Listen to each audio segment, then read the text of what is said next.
Kinnikuman, the definitive superhero wrestling series that was created by the two friends Yute Tamago. They have their own names, but to me, they're one and the same. Kinnikuman was published in Shonen Jump in 1979 and is still being released today with new manga chapters.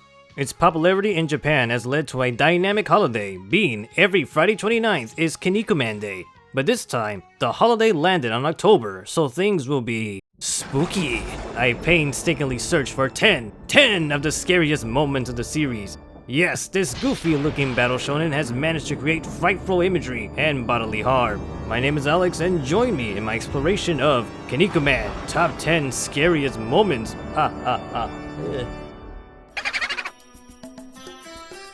Number 10 is Mr. Kamen, a mysterious Egyptian-themed Devil Choujin who's capable of fortune-telling, make his body partially invisible or separate it into pieces. However, the scariest content of this Akuma Choujin is his body count. Judging from his regal dialect, Mr. Kamen may have been an ancient Choujin. There have been stories told of his victims, but neither manga or anime specify how long ago these murders occurred. All we know for certain is how he killed them. Mr. Kamen wraps his victims with his mummy package, then sucks his blood via a cartouche straw. The end result leaves a corpse robbed of its moisture. This was likely the inspiration for Grin Patch from Toriko. The stories never mention if Mr. Kamen killed Choujin or humans, but maybe that's what makes him so effective, that we don't know. Too bad he doesn't accomplish anything in the series. Whoops! Continuing the acts of violence is the Perfect Choujin Neptuneman, who originally stole the mask of the Choujin he defeated. However, things are a tad different in Kinnikuman Nisei 2, the Ultimate Choujin Tag Art. In this time travel theme arc, the once heroic Neptuneman travels back to the past in hopes of regain his youth and defeat the Muscle League. But this time, he doesn't just steal their masks, he rips their faces off. They should rename this arc the Japan Neptuneman Massacre. Then again, the other frightening contribution Neptuneman had in this arc was converting the friendly Wally Tuskett to the side of evil. Either way, Neptuneman is evil, brother! What you gonna do, Kinnikuman? Number 8. Atlantis decapitates Robin Mask. Or did he? During this fight, Atlantis tosses Meat's leg into the lake, in which Robin goes after it. Using the water to his advantage, Atlantis dives in and resurfaces with the head of Robin Mask. Or is it just his mask? Both anime and manga begin showing Robin's eyes, but then it's changed to only being his removed mask. In other words, Atlantis is the victor. Or is he? What if I told you Atlantis wasn't exactly the one who killed Robin Mask? In the anime episode 56, Lake Shinobazu was undergoing dredging, in which Robin was pushed into the crane's trajectory and...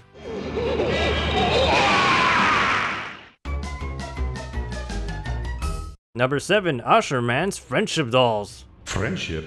What? Hear me out on this. There's this demon prince with 6 arms and 3 faces who can also steal friendship and lock it in a box. Inside this box is also voodoo dolls, which causes the Justice Choujin to succumb to evil and lose their friends. But the scene that really stands out is during the Stray Devil Choujin combo versus the new machine guns. The box falls onto the mat and the dolls break. Ashuraman claims this to be a prophecy, and the postcard visuals depict some of the most nefarious appearances of Sunshine and Ashuraman.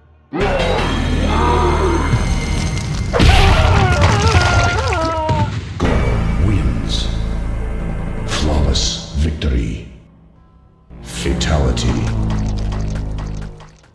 Let's continue with number 6. Ashuraman is a grave robber. In his original debut in the Golden Mask arc, Ashuraman claims he was born without any arms, which is contradicted later.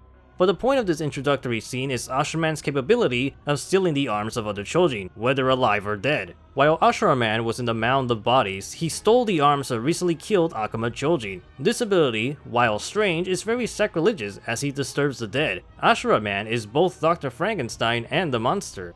What really tops us off is a dead Buffaloman rises from the grave and teleports his arms to save Terryman. What? Kinnikuman logic. Buffalo manly! Number 5. Devil Necromancy, Bloodbind, and the Hell Canvas. All 3 interconnect with each other. It all began with the Mountain losing to Terryman and says to him, Akuma Choujin wa tada de wa shinan. In that instant, the Mountain drags Terryman with him and fall to their doom. But Terryman survives. A happy Kinnikuman embraces both Terry and Broken Jr., but was stained with the blood of the Akuma Choujin. In the manga, Kinnikuman attempts to wash off the blood, but it's still there. Or maybe this is a reference to Asuna Joe too? I don't know. The creep factor intensifies as Kinnikuman can't move his body. as the ghosts of the dead Akuma Choujin are holding him tight, hence the bloodbind caused by devil necromancy. To defeat these evil spirits, Mongol Man, totally different person, grants the heroes to the spirit realm by becoming ghosts themselves and fight the ghost away. But a couple of arcs later, Ashuraman uses the Hell Canvas, which is similar to the bloodbind, but on a wider scale. To defeat these apparitions, Kinnikuman and Kinnikuman Great use their sweat. What? They use their salty sweat to get rid of the ghost. Who needs proton packs when you have salt in your dried sweat? I ain't afraid of no ghost cause I'm sweaty. Kinnikuman logic. Ooh, stinkeroonie. Number 4.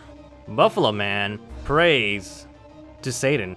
Buffaloman started off as a weak Choujin in the Devil Choujin realm who desired to be so strong he can overcome any technique, and achieves this when Satan answers his prayers and bestows him the power of the evolving Choujin. So he resorted to finding his faith in the demonic Satan.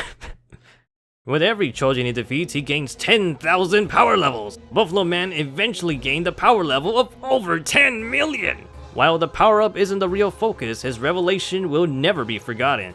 This also marks the first introduction of Satan, the fact that Satan exists in this series, and this scene completely changes Kinnikuman forever. Gone are the days of kaiju, now it's all about devils and gods. Help! Satan! You owe me!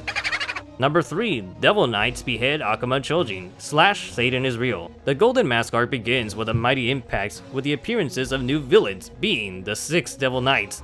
What makes this entrance so spectacular is the shonen cliché of new villains being stronger than the previous enemies. And to prove this point, their hands are carrying the severed heads of the 7 Devil Choujin. But that wasn't enough for Yuta Tamago. Hovering above the 6 Devil Knights is their Dark Master, Satan. Number 2 is the Black Widow Whisperer and the Hourglass of Death. If you never heard of these things before, that's because this is from the Kinnikuman Nisei Ultimate Choujin Tag Arc. After Mammoth Man betrayed Warsman as part of the Hell's Bears, he joined forces with Neptuneman. Being pleased with this change of allegiance, Neptuneman and Mammoth Man attack Seijujin with a cross bomber and remove his face. This act of evil managed to get the attention of Satan and was summoned by the Time Choujin's Thunder and Lightning. With Satan being in the presence of these evil Choujin, together they unleash the secret Black Widow Whisperer, which summons a large Black Widow and attacks Kid Muscle, but is saved by his father Kinnikuman. Suguru is now under the spell of the Hourglass of Death, which will kill him in 666 seconds after the match bell rings. Only one person who loves Kinnikuman can remove this hourglass. However, the selected person isn't Kinnikuman's family, wife, son, nor his friends. The chosen one is someone who loves Kinnikuman, but isn't close to him. The way this ritual builds up anticipation is ominous. It slowly begins with a lightning bolt hitting the statue of Robin Mask, then followed with a Black Widow emerging from the Atlantis statue. The combined malevolent powers of Satan, Devil, Time, and Perfect Choujin allow this evil to happen. But the only thing that ruins this scene is Thunder and Lightning push Satan away from Earth and it just makes him look weak. From my reading experience, I don't like it when Satan gets taken out easily, but we're down to just one. Number 1. Pond of Blood. Occurring in Ultimate Muscle Volumes 26 through 29, Akuma Shogun is attempting his resurrection by using Meat's body as he's prophesied as a child of knowledge. The final fight of the series takes place in a giant statue of Akuma Shogun, which is known as the Demon Womb. This location was used to enslave Justice Choujin, who would be forced to fight each other to the death, and the winners would die as test subjects for Akuma Shogun's techniques. The bodies of these dead heroes were used as a foundation of the demon building, desecrating them for all eternity. Kid Muscle and Kevin Mask arrive in the inside, and to their horror, witness a torso with a heart and spinal cord. But in the midst of these organs and bones were the bodies of 476 Justice Choujin. In order to enter the ring, Mantaro and Kevin had to climb over the corpses of these murdered heroes. Even in their dead state, they can still speak to Mantaro and Kevin, requesting that they forge ahead and step on them to save Meat and stop the arrival of Akuma Shogun. Kevin and Kid Muscle climb with teary eyes as the 476 superheroes do what they can to help them. And that is the scariest events of the Kinnikuman legacy. My name is Alex and thank you for joining me. Enjoy your Halloween!